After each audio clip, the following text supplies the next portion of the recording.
Halo semua, ketemu lagi sama Ibu Gio. Hari ini, atau di video ini, Ibu akan membahas tentang latihan soal mengenai topik pembahasan momen gaya dan momen inersia. Nah, sebelumnya kita kan sudah membahas materinya ya. Jadi sekarang kita saatnya berlatih untuk mengerjakan soal. Ibu sudah siapkan, ini ada 3 latihan soal atau contoh soal. Kita mulai dari soal yang ini. Nah, soal pertama, di sini ada sebuah gambar ya. Di sini ada batang dari A sampai D. Nah, kita mulai saja. Batang AD yang masanya diabaikan memiliki 4 gaya yang bekerja seperti gambar tersebut. Jika AB sama dengan BC sama dengan CD sama dengan 50 cm, besar momen gaya total di titik A adalah. Berarti kita harus berfokus pada titik A ya. Di sini titik A-nya. Maka langkah awal untuk mengerjakan soal ini, kita lukiskan dahulu gayanya. Ya, dia akan mengarah kemana?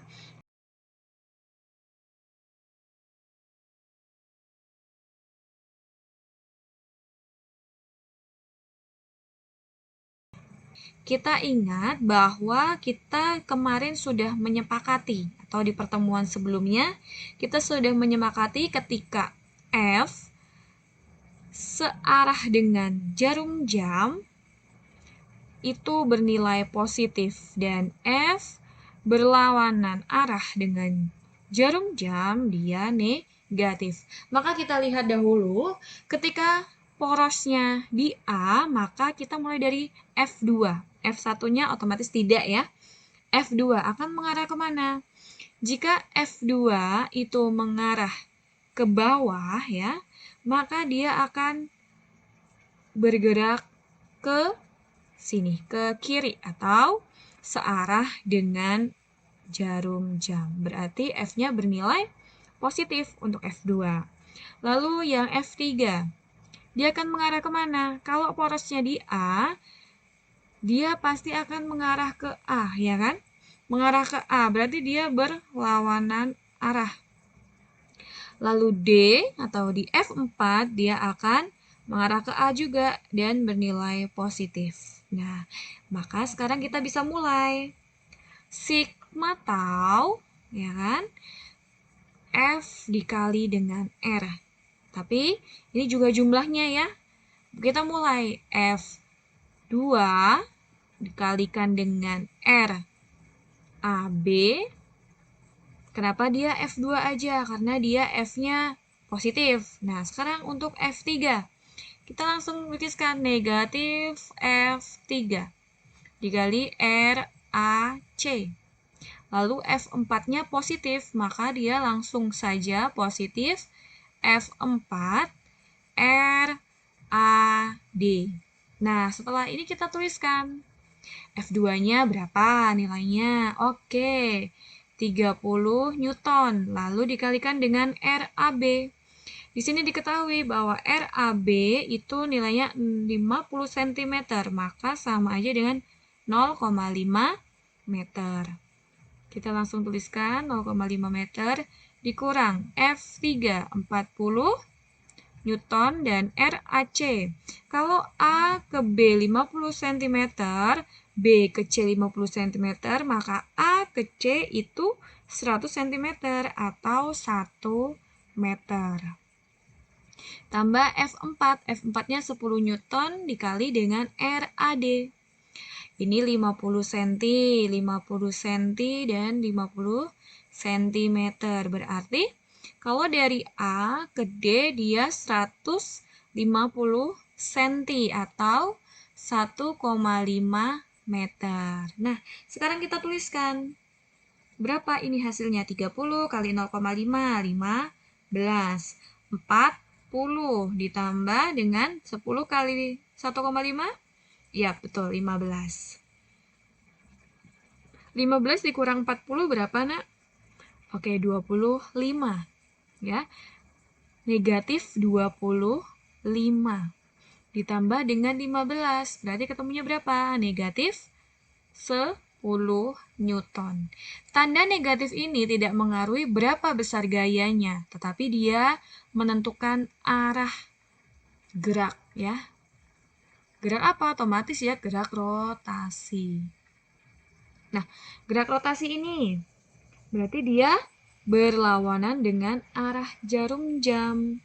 Maka yang momen gaya pada poros A dia akan mengarah ke sini. Begitu. Nah, ini sigma taunya. Soal pertama sudah selesai. Agak mudah ya. Nah, tapi ketika ada soal seperti ini, namun yang F1-nya mengarah seperti ini, membentuk sudut. Jadi kita harus bagaimana mengerjakan? Gambar lagi ya di sini, misalkan F1-nya membentuk sudut, F2-nya ke bawah, lalu F3-nya ke bawah juga. Nah, kita ditanya untuk poros F3. Misalkan ini poros C, ini B, ini A. Maka bagaimana caranya? Tau atau sigma tau sama dengan F dikali R juga.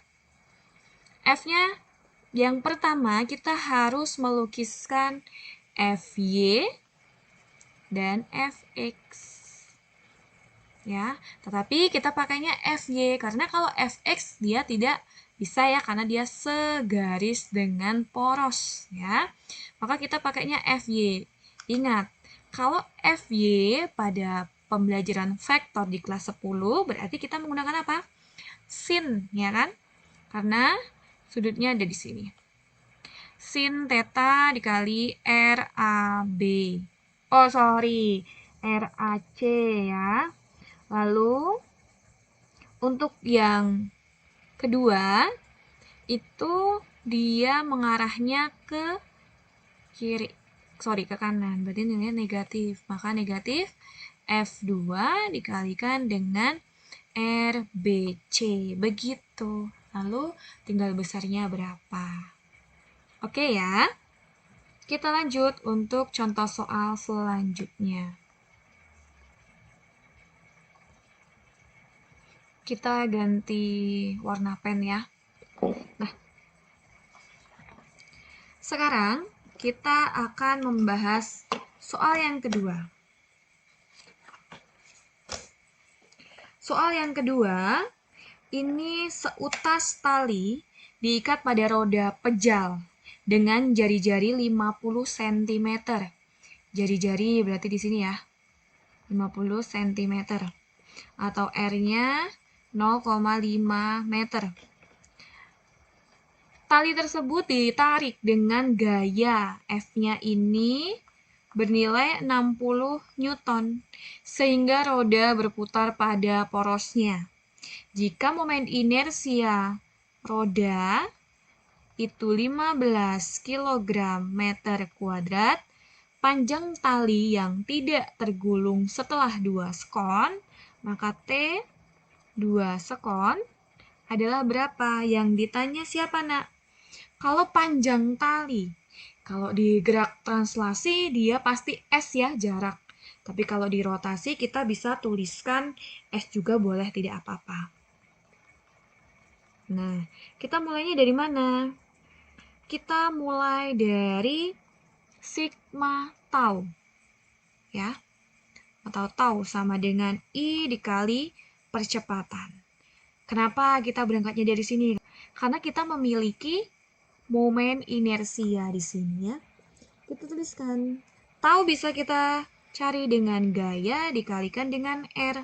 Dan inersia, tuliskan inersianya sudah ada. Lalu percepatan di sini. Berarti percepatan sama aja dengan A per R. Kita tuliskan A per R. Nah, di sini ada R, ada R. Kita satukan ya. Karena kita pertama harus mengetahui yaitu A. Ya, percepatan. Kalau kita mau menentukan S, S itu kan bisa menggunakan persamaan V0T plus minus setengah AT kuadrat. Maka kita dapat S ya. Ingat ya kalau persamaan ini. Nah, maka A bisa kita cari dengan FR. Oh, ini jelek amat ya. Sebentar.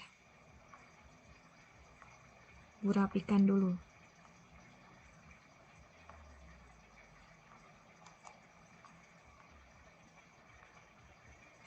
FR dikali R per I. Kenapa dikalikan R? Ini ya, R-nya ada 2, berarti FR kuadrat per I. Oke. F-nya berapa? Kita masukkan 60. R-nya 0,5 kuadrat per I. I-nya 15. Hasilnya berapa? Hasilnya adalah 1 meter per sekon kuadrat. Lalu kita masuk ke persamaan ini. S sama dengan V0T plus setengah AT kuadrat. V0-nya nggak ada ya, maka kita tuliskan aja 0. Setengah 1 T-nya 2 kuadrat. Berarti ketemu berapa? Setengah dikali 4. 2 meter. Ini jawabannya. Jadi untuk soal fisika itu memang membutuhkan beberapa rumus ya. Yang diketahui di sini hanya jari-jari, gaya, inersia, dan waktu. Tapi ternyata yang ditanya adalah panjang tali yang tidak tergulung ya. Maka kita harus ambil persamaan di gerak translasi, yaitu yang ini dia. Oke, kita lanjut. Nah, contoh soal yang ketiga ini tentang momen inersia. Kalau kemarin Ibu bahas tentang balok, ya kan? Terus ada suatu partikel atau benda di sini, dan benda yang jauh di sana, begitu kan? Nah, sekarang seperti ini. Bendanya ada 4 yang memiliki massa M. Kita baca aja soalnya langsung ya. 4 buah partikel masing-masing bermassa M dihubungkan dengan batang ringan tidak bermassa seperti gambar tersebut. Jika sistem partikel diputar pada poros O, besar momen inersia sistem partikel adalah berapa? Momen inersia di O. Maka di sini ya kan? Beda lagi ketika yang ditanya momen inersia yang berporos pada sumbu Y dan sumbu X. Kita sekarang di sumbu O atau poros O. Maka kita langsung saja tentukannya. Ini misalkan 1, 2, 3, 4. Oh, gambarnya kurang jelas ya. Gini aja 1, 2, 3, 4. Maka kita satu-satu carinya. Inersia 1. Inersia persamaan umumnya apa? mr kuadrat, ya kan? Kalau I1 berarti M1 R1 kuadrat. M1-nya apa? M. R1-nya A kuadrat. Maka MA kuadrat. Lalu begitu juga untuk I2. M2 R2 kuadrat. M2-nya berapa? M. R2-nya 2A. Ini buka kurung tutup kurung kuadrat. M 4A kuadrat. Maka 4MA kuadrat. Lalu lanjut. I3. M3 R3 kuadrat. M3M R3-nya A kuadrat. Maka MA kuadrat. Lalu yang terakhir I4. R4 kuadrat. M dikali 2A, mereka dikuadratkan, hasilnya 4MA kuadrat. Lalu kita jumlahkan, sigma I pada poros O, maka I1 plus I2 plus I3 plus I4. MA kuadrat plus 4MA kuadrat plus MA kuadrat plus 4MA kuadrat. Ya, 1 tambah 4, 5, tambah 1, 6, tambah 4, 10. MA kuadrat. Ini jawabannya. Ibu, bagaimana ketika yang ditanya adalah momen inersia pada poros X? Berarti pada sumbu X. Yang di bagian ini, momen inersianya akan bernilai? Yap, betul, 0 karena dia tidak memiliki jarak atau jari-jari terhadap porosnya. Begitu ya. Maka kita tinggal mencari I3 dan I4 untuk poros X. Lalu kalau poros Y bagaimana? Poros Y berarti, kalau poros Y berarti kan di sini ya. Nah, poros Y berarti kita mencari I berapa? Iya, betul. I1 dan I2. Nah, nanti pada kalian mencoba untuk mengerjakan soal sendiri, bisa ya. Oke, selamat belajar. Tetap semangat belajar fisika walaupun kita masih online. Salam sehat semuanya.